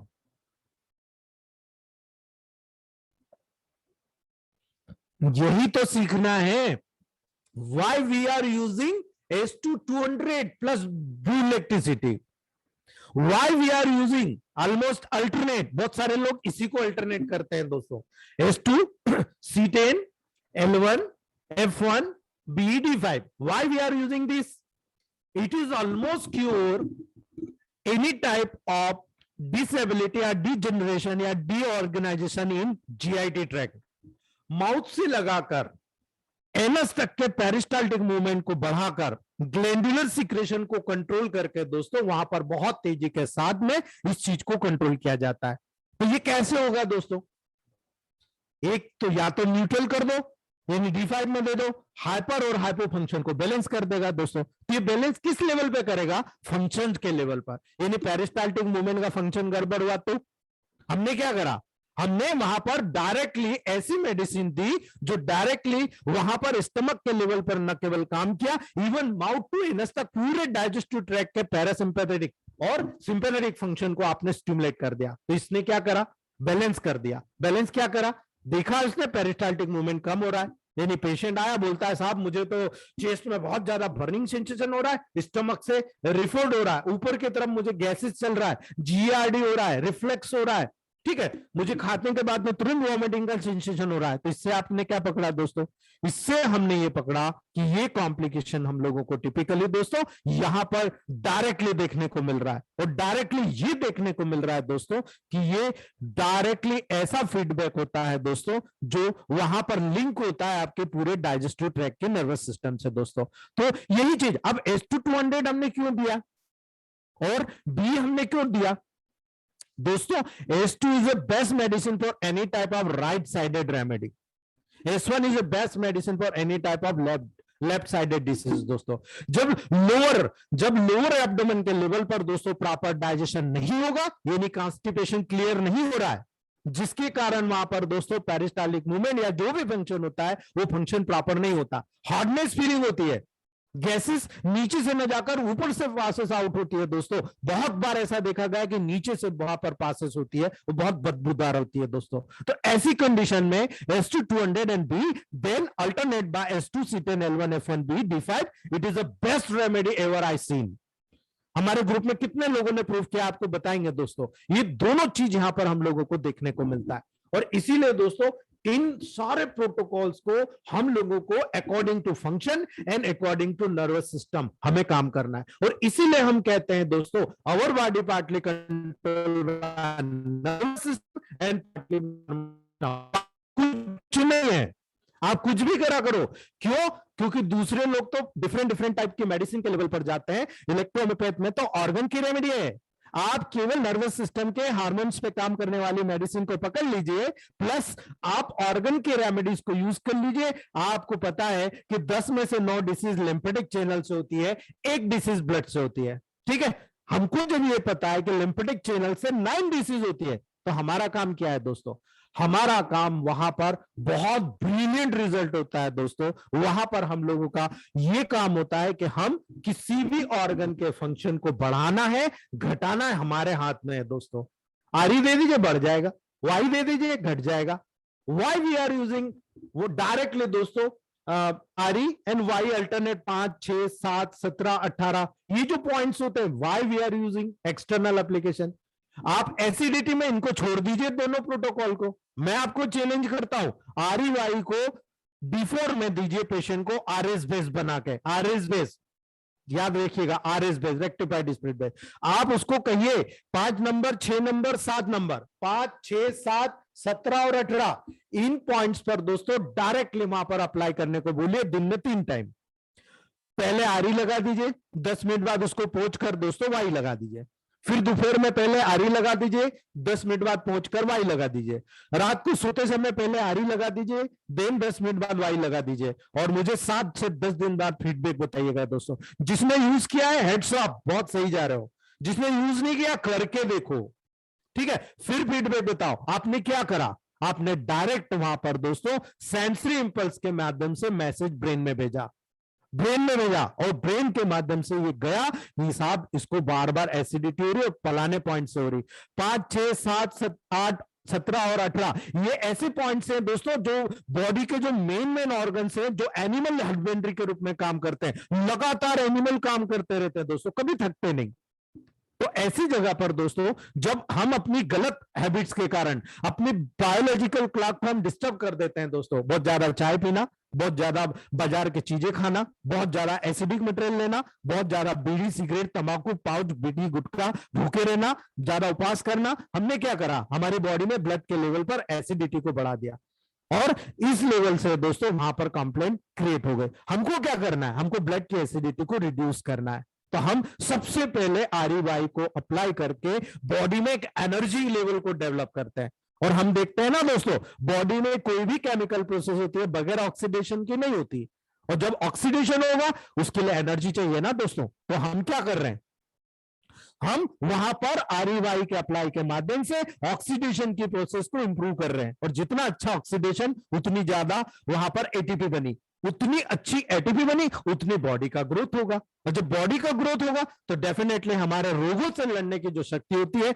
इम्यूनिटी पावर होता है, स्ट्रांग हो जाएगा दोस्तों। वो किसके माध्यम से हो रहा है, नर्व के माध्यम से, सिंपैथेटिक पैरासिम्पैथेटिक के माध्यम से, एंडोक्राइन ग्लैंड के माध्यम से। बस हमें तरीका देखना है किधर से, इस तराजू से काम करवाना है किधर से कराना है, दोनों लेवल पर हमको काम करना है दोस्तों। इसीलिए दोस्तों ये तमाम सिस्टम हमको पता होना चाहिए। जो पेरिफेरल नर्वस सिस्टम की बात आती है दोस्तों, तो न्यूरॉन और इनकी प्रोसेसेस के द्वारा दोस्तों जो मैंने आपको बताया है, बॉडी के सभी रीजन में ये उपस्थित होती है, उसी के माध्यम से दोस्तों पेरिफेरल नर्वस सिस्टम का निर्माण टिपिकली वहां पर होते हुए देखा गया है दोस्तों। यानी क्रेनियल नर्व जो होती है दोस्तों वो ब्रेन से अराइज होती है, ब्रेन से 12 क्रेनियल नर्व निकलती है दोस्तों, और ये स्पाइनल कॉर्ड पर जाकर एंड होती है। यानी ब्रेन से सादा मैसेज 12 क्रेनियल नर्व के माध्यम से स्पाइनल कॉर्ड में आ जाता है दोस्तों सर्वाइकल वर्टिब्रा पे, और सर्वाइकल वर्टिब्रा के बाद स्पाइनल नर्व होती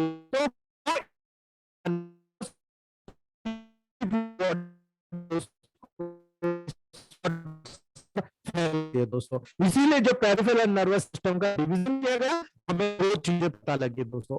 जब वहां पर डिवीजन किया तो सोमेटिक नर्वस सिस्टम और ऑटोनोमिक नर्वस सिस्टम का पता लगा दोस्तों। और जब सोमेटिक नर्वस सिस्टम की बात हुई या वहां पर ऑटोनोमिक नर्वस सिस्टम की बात हुई, तो हमें पता होना चाहिए कि सोमेटिक नर्वस सिस्टम का काम क्या है, ऑटोनोमिक नर्वस सिस्टम का काम क्या है दोस्तों। ये दोनों सिस्टम हम लोगों को यहाँ पर बहुत इंपॉर्टेंट रोल अदा करते हैं दोस्तों। जब सोमेटिक नर्वस सिस्टम की बात हुई दोस्तों, तो नर्वस सिस्टम सोमेटिक फंक्शन के साथ कवर्ड रहता है, यानी शारीरिक फिजिकल जितना वर्क होता है दोस्तों, सेल का जो काम होता है उसके साथ जुड़ा होता है। इनमें ऐसी नर्व जो स्केलेटल मसल्स को सप्लाई करती है दोस्तों वो शामिल होती है। वही चीज लोकोमोटर सिस्टम, यानी हम पता लग गया कि मसल्स का और नर्व का जो जंक्शन होगा वो सोमेटिक नर्वस सिस्टम के माध्यम से दोस्तों वहां पर वर्क करेगा। अर्थात सोमेटिक नर्व सिस्टम बॉडी की मस्कुलर एक्टिविटी और मूवमेंट के लिए रिस्पॉन्सिबल होता है। जब हमको ये पता लग गया कि पेरिफेरल नर्वस सिस्टम में सोमेटिक नर्वस सिस्टम को स्टिमुलेट करके हम किसी भी बॉडी के लेवल पर, मसल्स के लेवल पर, बोन के लेवल पर, लिगामेंट के लेवल पर कोई डिफॉर्मिटी डेवलप हो रही है, हम सोमेटिक को स्टिमुलेट करके दोस्तों, यानी मसल्स के लेवल पर स्टिमुलेट करके हम बहुत तेजी के साथ मोटर न्यूरॉन को स्टिमुलेट करके बहुत तेजी से दोस्तों ये वर्क कराते हैं। क्यों कराते हैं? क्योंकि हम एक्सटर्नल एप्लीकेशन भी करते हैं, इंटरनल मेडिसिन भी देते हैं जो डायरेक्टली इसी लोकोमोटर सिस्टम पे काम करके दोस्तों मसल्स की एक्टिविटी को बढ़ा भी सकती है और मसल की एक्टिविटी को घटा भी सकती है। जब दोनों काम हम कर सकते हैं, हमें पता है अगर हमने कोई भी चीज को इलेक्ट्रोमेथड के बिहाफ पर पॉजिटिव अप्रोच में दिया दोस्तों, D4 के लेवल पर दिया, D5 के लेवल पर दिया, D3 के, D2, D1 के लेवल पर दिया दोस्तों, ये उस एक्टिविटी को स्ट्रांगली एक्टिवेट कर देगा। यानी अगर सिक्रेशन बढ़ाना बढ़ा देगा, काम बढ़ाना बढ़ा देगा। लेकिन अगर हमने गलती से पॉजिटिव में पॉजिटिव दे दिया, अर्थात पहले से काम बढ़ा हुआ है और आपने दे दिया तो काम और ज्यादा बढ़ जाएगा।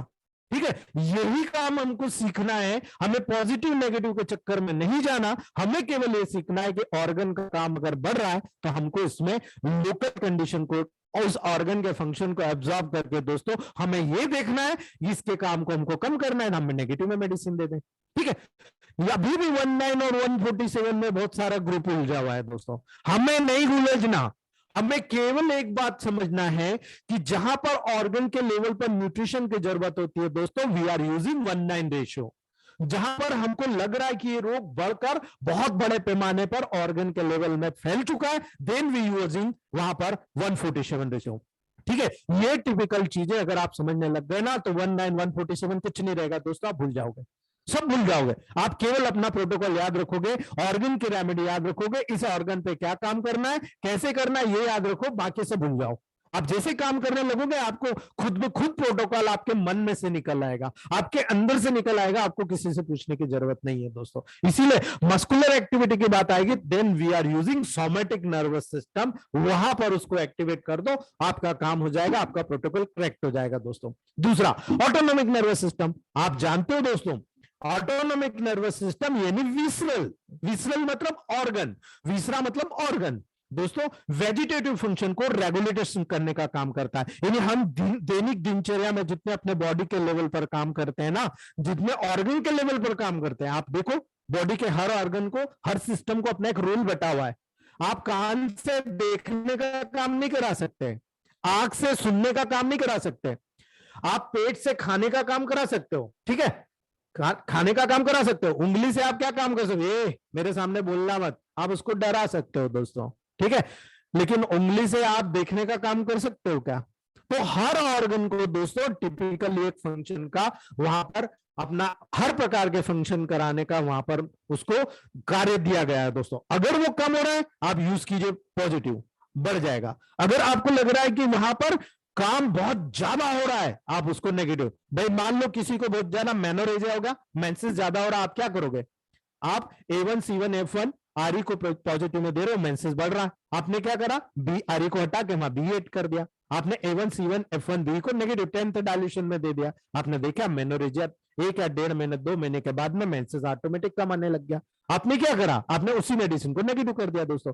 इसीलिए इसे वेजिटेटिव या इनवॉलेंट्री नर्वस सिस्टम कहते हैं दोस्तों, जिसका कंट्रोल हमारे हाथ में बिल्कुल नहीं होता है दोस्तों। यानी हम इस लेवल को अगर जाने तो ऑटोनोमिक नर्वस सिस्टम के 2 डिवीजन होते हैं दोस्तों, सिंपैथेटिक और पैरासिम्पैथेटिक डिवीजन, और दोनों के फंक्शन टिपिकली हम लोगों को दोस्तों यहां पर अलग अलग लेवल पर देखने को मिलते हैं दोस्तों। तो ये छोटे छोटे से टिप्स होती है, प्रोटोकॉल्स होते हैं दोस्तों, जिसके माध्यम से हम नर्वस सिस्टम को समझने का काम करते हैं। अगर मैं ये कहूं कि पेरिफेरल नर्वस सिस्टम पे कौन सी मेडिसिन काम करती है दोस्तों, तो आप बता सकते हैं क्या? पेरिफेरल नर्वस सिस्टम पर दोस्तों directly S5 S3 C5 C3 C1 F1 A3 directly काम करती है दोस्तों। आप इन मेडिसिन के माध्यम से पर्टिकुलर ऑर्गन की रेमेडी को प्लस करके यहां पर देकर उस ऑर्गन के लेवल पर आप पेरिफेरल नर्वस सिस्टम को स्टिमुलेट करके उसके फंक्शंस को कंट्रोल कर सकते हो। लेकिन एक बात लास्ट आज का, अगर नर्वस टिश्यू की बात आएगी दोस्तों, तो नर्वस टिश्यू पे आपको कौन सी मेडिसिन आपको लगता है दोस्तों वो सबसे बड़ा फीडबैक होगा आपका? अगर नर्वस सिस्टम की बात आती है दोस्तों, नर्वस टिश्यू की बात आती है, तो जो वेनेरियो-1 होता है दोस्तों, जो फैब्रिफिगो होता है, जो डब्ल्यू होता है, ये 3 मेडिसिन दोस्तों टिपिकली सबसे ज्यादा नर्वस टिश्यू में अडॉप्ट होती है। इनको ऑब्जर्व किया जाता है, इनको वहां पर दोस्तों सबसे ज्यादा क्वांटिटी में वहां पर ब्रेन के लेवल पर अडॉप्ट किया जाता है। जब इन मेडिसिन को आप हेरिडिटिकल केसेस में देते हो दोस्तों, मोर नेगेटिव, जितना नेगेटिव जाओगे उतना नेगेटिव वहां पर जाकर काम होगा, और जितनी भी नर्वस डिसीज का लेवल होता है दोस्तों, जितनी भी हेरिडिटरी डिसीज का लेवल होता है, वो सब जनरलाइज्ड होता है, यानी बॉडी में पूरा फैला हुआ होता है। उस जनरलाइज कंडीशन से जिस लोकल पार्ट के कारण वो डिसीज जनरेट हो रही है, उस जनरलाइज से लोकल पार्ट पे जब लाके छोड़ते हो, तब जाकर आपको दोस्तों वो टिपिकल प्रोटोकॉल वहां पर आपको देखने को मिलता है, यानी आप हेरिडिटरी लेवल को भी कवर करते हो दोस्तों। तो ये था आज का दोस्तों हमारा टॉपिक। अगर इससे रिलेटेड किसी को कोई क्वेश्चनिंग है तो पूछ सकते हो आप। सर मोबाइल पर रिकॉर्डिंग करते हैं क्या सर आप? जी मोबाइल पर रिकॉर्डिंग करते हैं क्या? क्योंकि बीच बीच में आवाज कट जाती है, जो मेन बात होती है, जैसे कि डेफिनेशन बता रहे हैं या मेन बात बता रहे हैं, तो कट जाती है, वो वीडियो में भी नहीं आती ना ऑडियो में। आपको आज तक पता नहीं चला? आपके ग्रुप में जैसे ही मतलब लेक्चर कंप्लीट होता है, वैसे मेरे पर्सनल मोबाइल से रिकॉर्ड किया हुआ आप टेलीग्राम में आपको इमीडिएट, अभी भी मैंने डाल दिया, आपसे बात कर रहा हूं लेकिन ग्रुप में डल चुका है। ठीक है sir? Okay sir, thank you so much. ये कभी भी आपको नुकसान नहीं होने देगा सर, कभी भी नहीं। ओके जी सर मेरे पास 200 का मेडिसिन है, अब 1000 का बनाएंगे, मेडिसिन नहीं है तो एक सर, बार अगर बना लो तो। आप बैक पोटेंसी बुलाइए सर, बहुत सर, सस्ती आती है। हाँ सर, और जब आप उसका यूज करना चालू करेंगे ना, तो आप जिस दिन एक बार यूज करना चालू कर दिया ना आपने, हाँ सर। उसके बाद आपको पूछने की जरूरत नहीं पड़ेगा सर, ठीक है। सर मंगवाया है और कल को पेशेंट को देना था 1000 का, इसलिए पूछा था कि वो मंगवाने के बाद ही मेडिसिन दे। सर डायरेक्टली नहीं प्रिपेयर कर सकते। ओके सर, आप थैंक बता दूंगा, रिजल्ट नहीं मिलेगा तो थोड़ा सा फीडबैक आपका बिगड़ जाएगा सर। यू। ठीक है? ओके ओके सर, ठीक है सर, थैंक यू सर। जी सर ये कैंसर पेशेंट में तो हमेशा 147 का ही रेशियो चलेगा सर? बिल्कुल 100% सर, क्रोनिक केस होते हैं ये तो। बिल्कुल बिल्कुल, उसमें रिजल्ट और फीडबैक भी आपको धांसू मिलेगा सर। सर आई ड्रॉप बताने वाले थे सर, जी आई ड्रॉप आपने शुरू में कहा था बताने वाले थे। सर, मैंने अभी तो नहीं कहा था आपको। ये क्लास के शुरू में सर किसी मैडम ने पूछा था। ग्रुप में डालूंगा सर, ग्रुप में डालूंगा सर। ठीक है।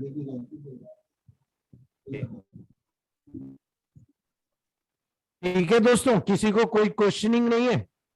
आज कोई क्वेश्चनिंग आई ओके नहीं सर, सकती गुड नाइट। आपको रिकॉर्डिंग सुनना है सर, क्वेश्चनिंग नहीं करना है। सर आपके व्हाट्सएप पे बता देते हमें। Good night sir. Okay sir, अभी दोस्तों को good night. Good night thank you Manish sir, thank you. Thank you, sir. Thank you sir, good night. Thank you sir, Thank you, sir. Good night sir. Thank you sir. Manish sir good night. Good night sir.